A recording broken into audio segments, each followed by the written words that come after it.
Hi hello అండి.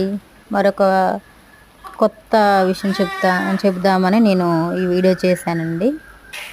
ఈ baby ఒక నార్మల్ డెలివరీ అండి. ఇంతకుముందే ఒక 5-10 మినిట్స్ బ్యాక్ నార్మల్ డెలివరీ అయ్యింది పాప.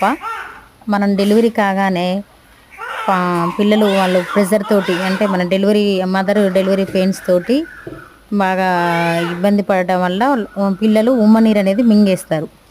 ఆ ఉమ్మనీరు క్లీన్ చేయడం అనేది ఇప్పుడు చేశాను. తర్వాత ఈ క్లాంప్ అనేది బొడ్డు తాడు కట్ చేసి మనం ఇప్పుడు దానికి ఉన్నటువంటి వాళ్ళు బ్లీడింగ్ కనుక అవ్వకుండా ఉండడానికి ఈ క్లాంప్ అనేది అంబిలికల్ కార్డ్కి పెట్టేస్తాం. కార్డ్ క్లాంప్ ఇది తీసేసి రిమైనింగ్ ఉన్న ఆ కార్డు కట్ చేసి పెడతామన్నమాట. కట్ చేసి బేబీకి నోట్లో ఉన్నటువంటి ఉమ్మ నీరంతా క్లీన్ చేసి తర్వాత బేబీని మొత్తం శుభ్రం చేసి కరెక్ట్ టెంపరేచర్ మెయింటైన్ చేసే విధంగా బేబీని వార్మర్లో పెడతాము కొద్దిసేపు వరకు. నార్మల్ టెంపరేచర్ బేబీ టెంపరేచర్ తెచ్చే వరకు క్లీన్ చేసిన తర్వాత within as early as possible మదర్కి బ్రెస్ట్ ఫీడింగ్ ఇవ్వడానికి ఇస్తామన్నమాట. ఓకేనా.